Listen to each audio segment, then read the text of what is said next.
Então, o artigo é a vedação autoritária ao direito de anonimato na Constituição brasileira e sua repercussão nas redes sociais. Esse artigo acabou de ser apresentado no Congresso Mundial de Filosofia do Direito, que foi em Frankfurt, agora no mês de agosto. Foi publicado o resumo nos anais e agora nós aguardamos a publicação do texto completo, mas está sendo feita uma revisão. De qualquer maneira, a versão em português nós acabamos de remeter para o Compete, espero que seja aprovado, que vai ser em Vitória. E a preocupação é uma preocupação constitucional. Na verdade, o que nós temos percebido, sobretudo na academia, é que quem estuda direito constitucional, especialmente aquelas pessoas oriundas do Ministério Público, mas não só, mesmo estudantes, advogados, se preocupa com a organização do Estado, com a defesa de certos interesses, geralmente interesses estatais, quando, na essência, o direito constitucional deveria, pelo menos, o seu surgimento foi justamente a proteção do cidadão contra o Estado. As liberdades do indivíduo, na concepção moderna, o indivíduo, contra o Estado. E é nessa linha que se desenvolve esse artigo, que trata do anonimato. Inclusive, há uma crítica à Constituição brasileira, que ela garante a liberdade de pensamento,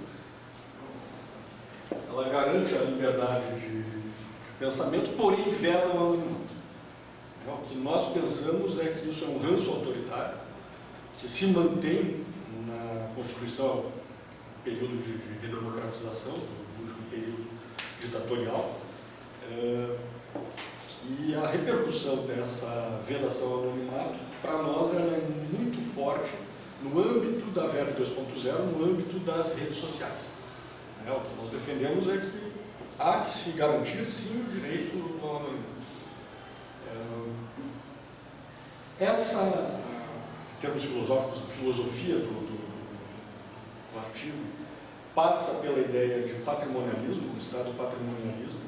Se nós formos desde o Império, a nossa história da República, ou antes da República, o Império, depois, no período colônico, o momento pombalino, depois o Império, Dom primeira Constituição outorgada, e por aí afora. Depois vem a República, que se estabelece por meio de um golpe, foi por decreto. Nós temos o estado de sítio durante quase toda a República Velha. Em seguida vem o momento de Getúlio, que também se segue a partir de um golpe, e depois mais uma ditadura, e por aí adiante. Enfim, se nós formos pensar na nossa história, só a partir de 1985, com a Constituição de 88, que nós começamos a caminhar com alguma coisa que se possa falar em termos de democracia. E muito embora isso aconteça, as nossas práticas continuam a ser bastante autoritárias, num Estado que, filosoficamente, nós podemos identificar como paternalista. O paternalismo é um termo que foi bastante criticado, sobretudo pelos pragmáticos norte-americanos e também ingleses. O nosso referencial aqui nesse artigo foi Stuart Mill, que não é muito estudado aqui no Brasil, mas que critica a ideia de um Estado paternalista. O Estado paternalista, ele pressupõe que os cidadãos, os súditos, sejam mentalmente inferiores, no sentido de terem capacidade de se guiar por suas próprias pernas, e aquele que imagina que alguém é inferior nesse sentido, vai tratar esse alguém de modo a cuidar desse alguém, de imaginar ou de pressupor que esse alguém não tem condições de pensar por si mesmo, de decidir por si mesmo. E se não tem condições de decidir por si mesmo, aí se começa a implantar uma série de regras e normas que interferem no exercício da liberdade dessas pessoas. Nós temos visto no Brasil uma tendência muito forte, cada vez mais, nesse sentido, de tentativa de condução das pessoas, de guiar as pessoas. Você não pode fazer isso, você não pode fumar, você não pode beber, você não pode tomar droga, você não pode isso e aquilo. Censuras, coisas terríveis acontecem. Outro dia, um promotor lá de Minas Gerais, o Ministério Público Federal, pede a censura de um filme e um juiz federal, dá uma liminar que válida por todo o território nacional, que impede a projeção do filme. né, como se as pessoas não pudessem, por si só, terem uma apreciação crítica ao assistirem o filme, etc. Então, nós temos na Constituição que não existe censura, mas existe censura. Temos na Constituição que temos liberdade de pensamento, mas há uma série de atos que impedem isso. Então, é justamente essa a preocupação e essa concepção paternalista de Estado. Aqui alguma coisa sobre os argumentos de Stuart Mill, que foram ditos, o argumento utilitário, que ele fala da felicidade, etc. Mas a questão da autonomia, ela está em risco. No âmbito da internet, agora eu já passo a palavra a Carol, há tentativas de regulamentação, de se estabelecer um marco civil de internet, ou proteção de dados para cá e para lá, coisas que tentam minar a liberdade que, ainda bem, se tem no âmbito da internet, das redes sociais, etc. Também, continuando em relação ao direito ao anonimato, o Estado democrático de direito, ele não funciona sem uma opinião pública livre, né? E a Constituição vem assegurando liberdade de pensamento, de expressão, de religião. E, ao mesmo tempo, nas últimas palavrinhas ela fala, sendo vedado o anonimato, né? O direito ao anonimato, ele consta até no artigo 19 da Declaração Universal dos Direitos Humanos, né? E em contradição à própria Constituição Federal, vem a Constituição, no seu artigo 220, vedando qualquer tipo de censura, né? Então, a gente tem o que a gente defende é que a possibilidade do anonimato, ela é uma condição de liberdade, né? E o avanço tecnológico dos computadores, ele não pode ser desprezado, né? Então, aqui mesmo dentro dessa sala, vocês, vários professores, eu ainda aluna, a gente entra numa sala de aula, todo mundo tem os seus computadores, iPad, está todo mundo aqui ligado na internet, né? E o Estado, ele deve se preocupar com esse avanço tecnológico. Então, nós temos a Constituição proibindo o direito ao anonimato e vem o Estado e ele próprio cria programas de disque denúncia, né? Então, você pode ir lá denunciar e tendo a sua preservação, né? E o Estado, ele tem uma aparente falta de controle desse serviço de direito ao anonimato. Então, o que acontece? Nós temos uma sociedade da informação que vem se desenvolvendo, né?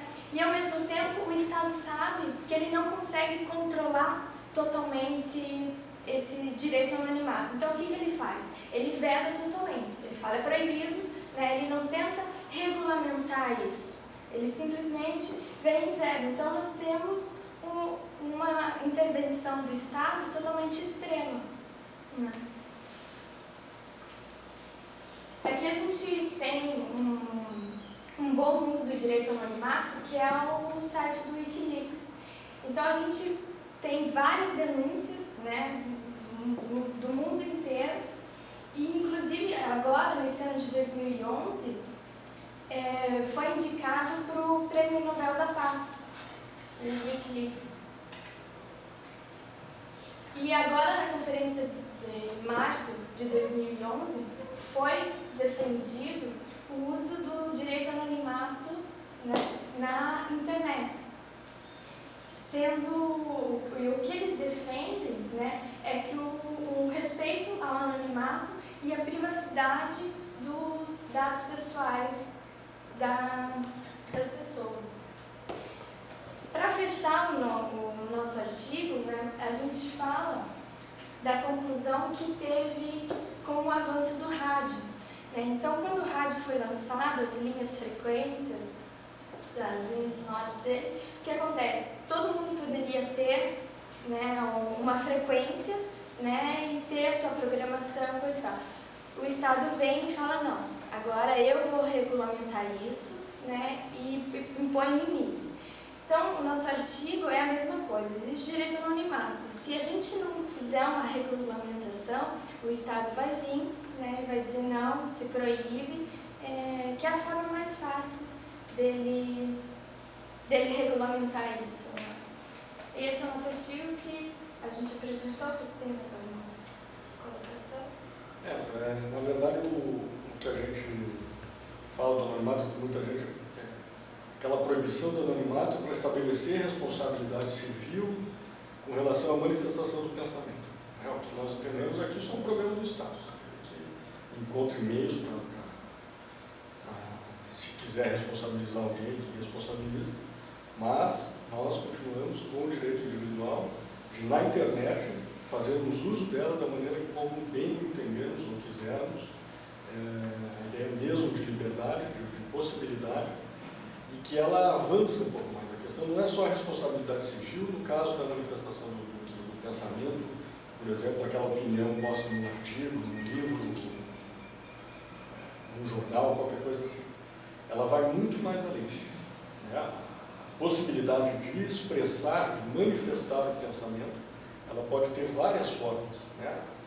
Por exemplo, os dados de navegação. Isso é uma questão que é importante se discutir. O Marco Civil da Internet hoje, o Ministério Público fez uma pressão muito forte e hoje se mantém no texto que vai ao Congresso Nacional o dever dos provedores de acesso à internet de manterem os dados de navegação durante um período de um ano, me parece.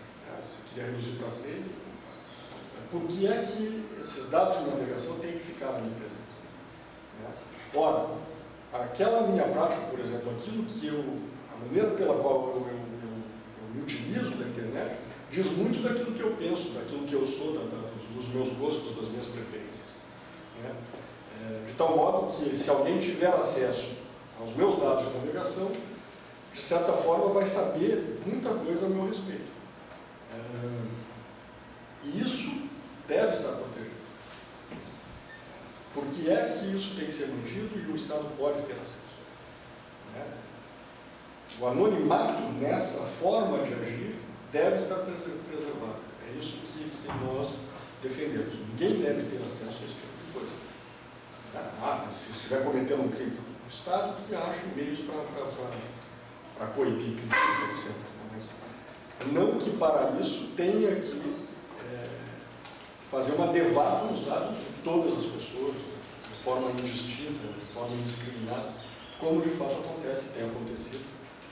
Uma série de sistemas que a Polícia Federal tem utilizado, inclusive, nós já vimos em alguns encontros passados nossos, sistema protege, sistema não sei o quê, que se faz uma série de redes, e aí se busca autorizações para quebra de sigilo telefônico e coisas parecidas. Nós estamos aqui no Brasil muito desprotegidos, individualmente, contra essas atitudes do Estado, seja lá para que razão for, seja para a segurança pública, ou para isso ou para aquilo. Então, é hora de dizer chega, é hora de lutar pela defesa dos interesses individuais contra o Estado. Essa é a ideia. Fechou? Muito bem.